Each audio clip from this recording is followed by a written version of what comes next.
Hello YouTube family, मैं आपका दोस्त राकेश जायसवाल, मैं आपका होस्ट। तो चलो आज बात करते हैं कि आईपीओ में कैसे हम लोग क्या करें कि आईपीओ हम लोग को मिल जाए और आईपीओ होता क्या है। तो वीडियो को स्टार्ट करने से पहले आप चैनल पर नए हो तो सब्सक्राइब करके जाना, अपने दोस्तों लोग के साथ शेयर करके जाना। जो जो आईपीओ में इन्वेस्ट करते हैं, जो जो स्टॉक मार्केट में इन्वेस्ट करते हैं, उनको ये वीडियो जरूर शेयर करना। तो पहले हम लोग बात करते हैं आईपीओ। आईपीओ होता क्या है। कोई भी कंपनी स्टॉक मार्केट में लिस्टेड होने आती है तो सबसे पहले अपना आईपीओ लेके आते हैं, इनिशियल पब्लिक ऑफर। इसमें क्या होता है कि कंपनी अपने जो first of all stock market में लिस्टेड होती है तो अपना आईपीओ के थ्रू स्टॉक मार्केट में लिस्टेड होती है। अब बहुत कोई को आईपीओ के बारे में नॉलेज होगा, जिनको नहीं पता होगा आईपीओ क्या होता है तो कमेंट करके मुझे बता देना। एक सेपरेट सा टॉपिक, इस टॉपिक पे सेपरेट सा वीडियो बनाकर आप लोग के लिए पोस्ट कर दूंगा। तो मैं बहुत सारे मतलब देखा जाए तो डेली मैं 100-150 क्लाइंट लोग से मिलता हूँ। एक्चुअली आपको पता है कि मैं एक stock trader, stock broker company में जॉब करता हूँ एक। तो बहुत सारे क्लाइंट से मिलता हूँ, बहुत सारा का कंसर्न होता है, क्वेश्चन होता है कि ऐसा क्या करें कि हम लोग को आईपीओ मिले। बहुत सारे लोग बहुत सारे आईपीओ में अप्लाई करते हैं बट उन लोग को नहीं मिलता है। जैसे लास्ट टाइम मैं बात करूँ वारी एनर्जी, वारी एनर्जी में बहुत कोई ने अप्लाई किया बट किसी को नहीं मिला। और वही देखो आप लोग हुंडई हुंडई में अप्लाई किया, बहुत कोई को मिल गया। ठीक है, बहुत कोई को मिला, मतलब बहुत जितना अप्लाई किया बहुत सबको मिल गया ऑलमोस्ट। तो अब हम लोग ऐसा क्या करें कि हम लोग को हर मतलब आईपीओ में मिले। अब आईपीओ अप्लाई करने के लिए सबसे मोस्ट जरूरी होता है आपके पास डीमेट अकाउंट होना चाहिए। और आपको अप्लाई करने के लिए आपको एक अकाउंट से नहीं, बहुत कोई क्या करते हैं मेरे अपने नाम पे एक डीमेट अकाउंट है, मैं अप्लाई किया 10 लॉट या 20 लॉट छोड़ दिया। अब फायदा इसमें क्या होता है ना, लॉटरी सिस्टम चलती है। कंपनी जितने ज़्यादा सब्सक्राइबर होते हैं उसमें डिस्ट्रीब्यूट करती है। और इसमें भी कैटेगरी बांटती है, रिटेलर होते हैं, एचएनआई होता है और एक सुपर एचएनआई होते हैं। ठीक है, सुपर एचएनआई में 5 to 10 लाख के बीच का कैपिटल होता है जिनका, और ऐसे एचएनआई में नॉर्मल 2 लाख से 5 लाख के बीच का होता है। और नॉर्मल ऐसे आईपीओ 15 से 20 हज़ार के आसपास में हो जाता है, 15 हज़ार। सॉरी, मुझे सर्दी भी हो गया हल्का हल्का। अब मैं बात करूं कि आईपीओ कैसे करें कि हम लोग को अलॉटमेंट मिल जाए। तो पहले तो आपके फैमिली में जितने लोग हैं सारे का डीमेट अकाउंट होना चाहिए, यहाँ तक इवन अपने बच्चे को भी। अब तो पता है कि माइनर अकाउंट भी, डीमेट अकाउंट भी खुलता है, बैंक अकाउंट भी खुलता है। जैसे आप आधार कार्ड कंपलसरी है वैसे आप अकाउंट में डीमेट अकाउंट होना चाहिए। आप कहा जाता है ना कि आप अपने पैसे को कमाने के लिए नहीं यूटिलाइज करते हो। आपका पैसा अगर आपको पैसा कमा कर नहीं देता है तो आपका पैसा कभी भी आपका वेल्थ क्रिएट नहीं होगा। तो आप तो काम करते हो, साथ में आपको पैसे को भी अपने काम में लगाना पड़ेगा। अगर आप सोते हो तो आपका पैसा को वर्क करना पड़ चाहिए, तब आपका वेल्थ क्रिएट होता है। तो आपके फैमिली में सारे लोग का डीमेट अकाउंट होना चाहिए। यहाँ तक आपके फैमिली में माँ आपके पापा मम्मी भाई बहन, यहाँ तक आपके जो अच्छे दोस्त या फ्रेंड सर्कल हैं जो उनका होना चाहिए, आपकी गर्लफ्रेंड का होना चाहिए। ठीक है, नो डाउट गर्लफ्रेंड ट्रस्टी होना चाहिए। ऐसा नहीं है कि गर्लफ्रेंड के अकाउंट में कर दिए, आईपीओ आया, अलॉटमेंट हुआ, गर्लफ्रेंड भाग गई पैसा देख के। मोस्टली यही होता है, या बॉयफ्रेंड के अकाउंट में। ठीक है, तो आपके भाई बहन के अकाउंट में होना चाहिए, आपके फैमिली का अकाउंट होना चाहिए, अपने बच्चे के अकाउंट खोल सकते हैं आप, एच अकाउंट भी खोल सकते हैं। ठीक है, आपकी सारे लोग के अकाउंट होना चाहिए। और सारी अकाउंट से रिटेलर का जो भी होता है ना अप्लाई करो। आपके पास मान लो घर में 10 अकाउंट है तो 10 अकाउंट से अप्लाई करो। 10 अकाउंट से अप्लाई कर दो तो एक में किसी में ना किसी में आपका मिल ही जाएगा। ठीक है, इसमें क्या होगा कि आपको अलॉटमेंट के चांस बढ़ जाते हैं।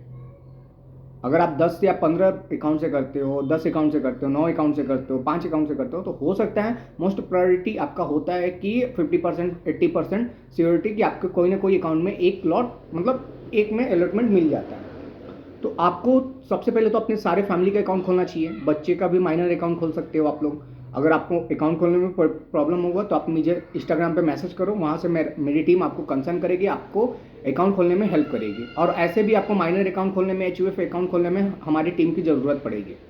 तो आपको अकाउंट पहले तो सबका खोलना चाहिए।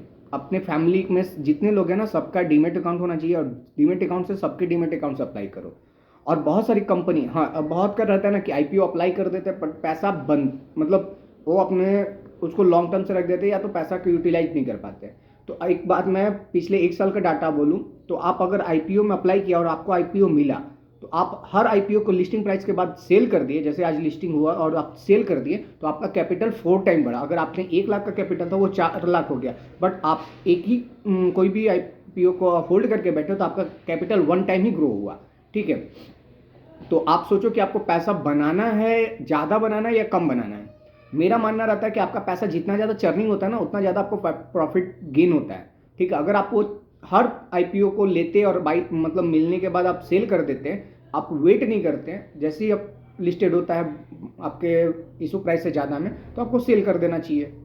ठीक है, और ऐसे भी मेरा मानना रहता है कि जो स्टॉक, जो आईपीओ 50% से प्लस का प्रॉफिट दे रहा है, तो उसमें थोड़ा देर होल्ड कर सकते हैं, बट 50% से कम का आपका प्रॉफिट दे रहा है, ठीक है, तो उसमें आपको होल्ड करने की ज़रूरत ही नहीं है। ठीक है, तो आपको आईपीओ अप्लाई करने के लिए सबसे बेस्ट तरीका है कि आपके फैमिली अकाउंट, सबके फैमिली के अकाउंट से अप्लाई करो। बच्चे के नाम पे, वाइफ के नाम पे, मम्मी के नाम पे, पापा के नाम पे, फ्रेंड सर्कल या इवन जिससे आपको ज़्यादा बिलीव है, जिस पे ज़्यादा ट्रस्ट है, जो आपके बहुत ही क्लोज है, उनका अकाउंट खोलो और वहाँ से अप्लाई करो, वहाँ से आपको मिल जाएगा। और एक बात तो हमेशा याद रखना कि आईपीओ आप लिस्टिंग के बाद सेल कर दो। 15 मिनट का टाइम फ्रेम का यूज करो, 15 मिनट में देख लो क्या प्राइस आता है क्या नहीं, 15 मिनट में आप उसको सेल कर दो। मैं मोस्टली बोलता हूँ ना कि आपका कैपिटल ग्रो होगा। अगर आप किसी को लेकर होल्ड करके बैठ जाते हो तो हो सकता है आपका मोस्ट प्रायोरिटी कैपिटल ग्रो नहीं होता है।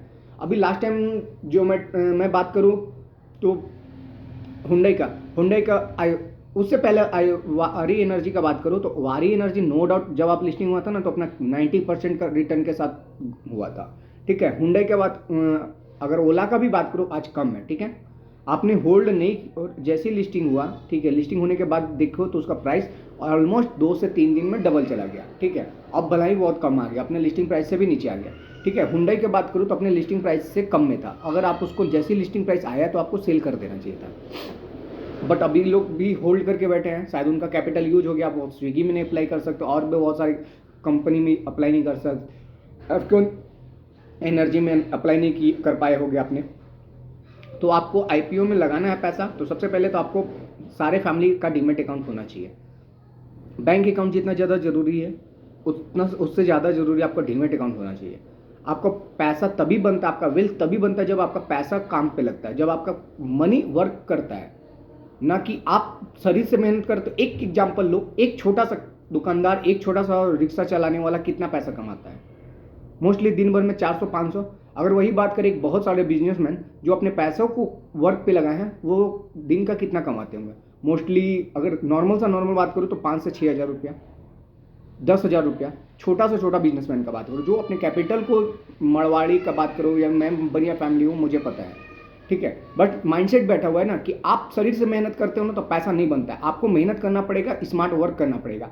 तो आपको अभी अपने पैसे को वर्क करना होगा। पैसे को आप कैसे वर्क में लगा सकते हो? स्टॉक मार्केट में लगा सकते हो। अब आप सोच सकते हो कि बैंक में एफडी करने से पैसा बनता है। आपको बैंक में एफडी करते हो तो पैसा लॉस करता है। बहुत सारे लोगों को मैंने देखा है, पर अपने फैमिली में भी देखा है, रिटायरमेंट करने के बाद अपना पैसा को बैंक में एफडी कर देते हैं और वो पैसा उनका दिन प्रतिदिन कम होते जाता है। और वही पैसा आप वो म्यूचुअल फंड में डाल देते हैं, किसी लिक्विड फंड में डाल देते तो अच्छा फंड ग्रो करता। ठीक है, रिस्क नहीं लेना था तो लिक्विड फंड में डाल सकते थे, आप रियल इस्टेट में इन्वेस्ट कर सकते थे। तो आपको पैसा को वर्क पे लगाइएगा, तभी आपका पैसा वेल्थ क्रिएट करेगा, तभी पैसा पैसा बना कर देगा। तो सबसे पहले आईपीओ का आपको पता है, आईपीओ में ज़्यादा कैसे चांस है कि आप अलॉटमेंट ले सकते हैं। तो आपको सबसे पहले अपना आईपीओ लगाने के लिए सारे डीमेट अकाउंट से लगाएं, और हमेशा ये सोचिए कि रिटेलर ही लगाएं। ये नहीं कि एचएनआई लगा लेते, एचएनआई में नो डाउट होता है लेकिन प्रायोरिटी नहीं होता, 50 में से 2 को मिलता है, लेकिन रिटेलर में हो सकता है रिटेलर का ज़्यादा रहता है। ठीक है, रिटेलर का सब्सक्रिप्शन और रिटेलर के लिए बहुत ज़्यादा कंपनी लाती है, तो आप उसमें रिटेल में अप्लाई कर सकते हो, अपने फैमिली के अकाउंट से कर सकते हो, अपने वाइफ के अकाउंट से कर सकते हो, इवन सारे फैमिली फ्रेंड के अकाउंट से कर सकते हो। इस टाइप से आप आईपीओ में अप्लाई करोगे, 110% आपको आईपीओ में अलॉटमेंट मिलेगा।